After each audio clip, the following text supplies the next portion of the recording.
आज हम EOT crane में ब्रेक रिप्लेस करने का काम करेंगे। ये ईओटी क्रेन का मेन हाइस्ट है, मेन हाइस्ट का मोटर है और ये ब्रेक असेंबली है। तो अभी इसमें दो ब्रेक लगता है, ये पहला ये है और दूसरा यहाँ है। इसका क्या है, कॉइल जो है ख़राब हो गया था तो हम लोग कल इसका कॉइल और कोर निकाले थे। आज इसमें हम लोग लगाने जा रहे हैं ब्रेक का कॉइल और उसका कोर। तो ये मेन हाइस्ट का पूरा ये मैकेनिकल रोप है। इधर एक रोप है, इसमें दो मोटर लगता है, एक इधर लगता है और एक ब्रेक ये है, एक ब्रेक ये है और यहाँ एक मोटर लगता है खाली जगह पे, दूसरा मोटर नहीं है। तो इसकी बारीकियाँ समझ लेते हैं।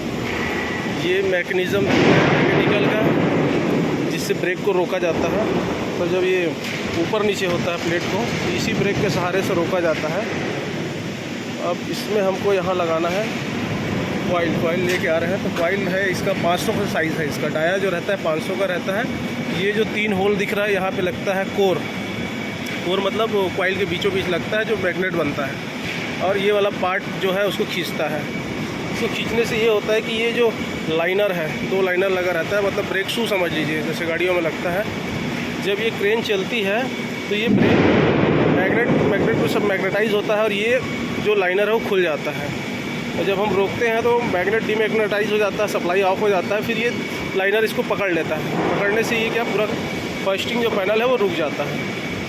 तो अभी हमको ये समझना है ब्रेक कॉइल को लगाया कैसे जाता है, उसमें क्या क्या सावधानियां रखनी पड़ती हैं। इसमें 2 गड्ढे बने हुए हैं, ये इस टाइप के खाँचे हैं, इधर ये है।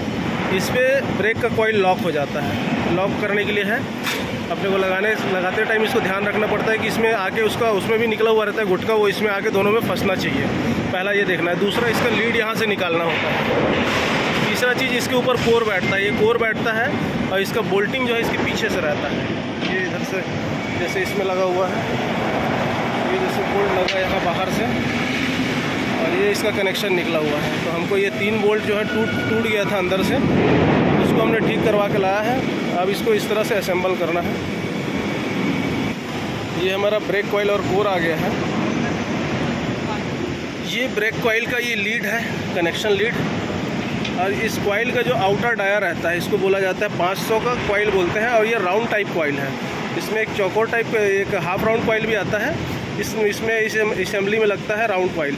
ये जो निकला हुआ है यही जो गुटका है, लॉकिंग गुटका है, जो असेंबली में जैसे दिखाया मैंने गड्ढे बने हुए हैं, उसी गड्ढे में ये दोनों गुटका लॉक होता है ताकि ये कॉइल घूमे ना। अगर लॉक टूट जाता है और घूमता है तो क्या होता है, ये लीड कटने का डर रहता है। और ये उसका कोर है। ये कोर में ये 3 बोल्ट लगेगा, ये आउटर साइड पर रहेगा। दूसरा चीज़ इसमें एक लगता है लोहे की पट्टी या वाशर कहा जा सकता है। ये जो वाशर है ये यहाँ इस तरफ यहाँ रेस्ट करता है और दूसरा इसका आउटर इसको लॉक करता है इसको, ताकि ये कॉइल हिले मत। और ये इसी पे बनता है मैग्नेट। ये फ्रंट में रहता है कोर, जिसको मैग्नेटाइज होने से जो 2 पार्ट है वो खींचने का काम करता है। तो अभी हम लोग इसको लगाएंगे।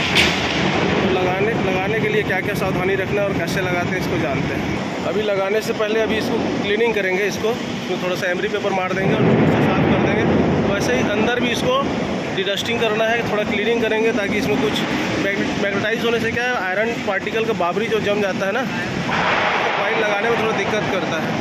तो अभी इसको क्लीनिंग का काम करेंगे, उसके बाद लगाएंगे। ये जो है ब्रेक पैनल का रेजिस्टेंस है। इसमें एक छोटा सा पैनल रहता है, ये रहा पैनल। इसमें ये कंट्रोल सप्लाई के लिए है फ्यूज़, और ये पावर सप्लाई के लिए फ्यूज़ है। एक इनकमिंग है, एक आउटगोइंग है। तो इस ब्रेक को ऑपरेट करने के लिए हमें 2-3 चीज़ों की ज़रूरत रहती है। पहला होता है BR इसको बोला जाता है। ये BR के थ्रू कॉइल को 220, इसको फोर्सिंग वोल्टेज बोलते हैं, 220 जाता है। और ये रहता है ER बोलने से इसके साथ में ये इकोनॉमिक रेजिस्टेंस ऐड रहता है। ये जो रेजिस्टेंस है ये इसके साथ में ऐड रहता है। और इसका कंडीशन ऐसा रहता है कि हमको 3 से 5 सेकंड के लिए फोर्सिंग वोल्टेज मतलब BR के थ्रू देना पड़ता है। और फोर्सिंग वोल्टेज के टाइम में BR और ER दोनों एक साथ लगा रहता है। इस ER को ऑपरेट करने के लिए यहाँ हमने टाइमर डाल के रखा हुआ और रिले। तो ये टाइमर और रिले के थ्रू ER को कंट्रोल किया जाता है। 5 सेकंड बाद में ER ड्रॉप हो जाता है। ड्रॉप होने से क्या होता है, जो ऊपर इकोनॉमिक रेजिस्टेंस है ये इसके सीरीज में कॉइल की सीरीज़ में ऐड हो जाता है, और जो फोर्सिंग वोल्टेज 220 रहता है उसको हम 90 से लेके 110 तक रखते हैं। ये होल्डिंग वोल्टेज होता है, जिससे कि कॉइल का लाइफ बढ़ाने के लिए रहता है। इसका होल मिलाने के लिए हम इसके कोर पे एक लाइनिंग मार देते हैं। जो पहला ऊपर का बोल्ट रहता है उसके सीधे में ये बोल्ट है, ताकि हमको वहाँ होल मिलाने में दिक्कत ना हो। कॉइल लगाने से पहले इसको फैब्रिक कवर मार के साफ किया जा रहा है, ताकि कॉइल आसानी से बैठ जाए इसके इंटरनल पार्ट्स को, क्योंकि उसमें आयरन पार्टिकल और बाबरी भरा रहता है।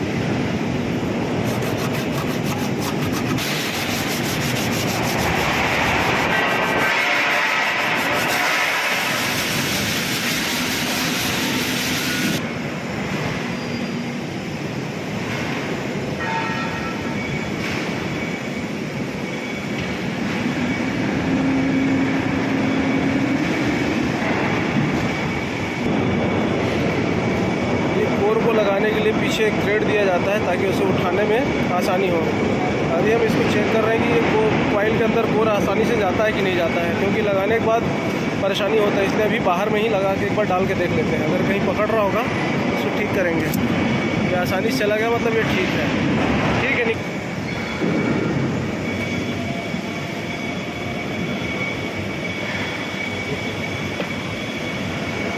लीड पोजीशन हो गया। अब गुटका मिला ले।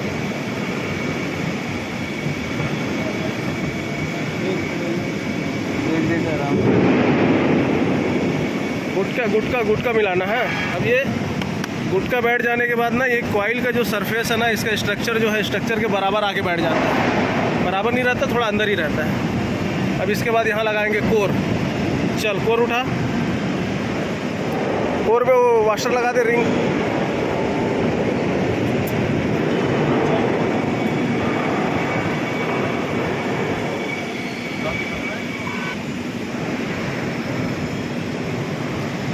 चाक का निशान ऊपर रखना है ऐसे। अब उधर से ना ऊपर वाले में पहले बोल्ट डाल के मिला। उसको दे, लल्ला को दे, एक ठो बोल्ट दे, ऊपर वाले मिलाएगा। होल को मिलाने के लिए स्क्रू ड्राइवर या उंगली डाल के पहले देखा जाता है। उसके बाद पहला होल एक बार मिल जाए तो फिर बाकी होल भी मिल जाता है आसानी से। सबसे बड़ा दिक्कत इसमें ये रहता है कि इसका कोर का फाउंडेशन जो बोल्ट है उसको मिलाना।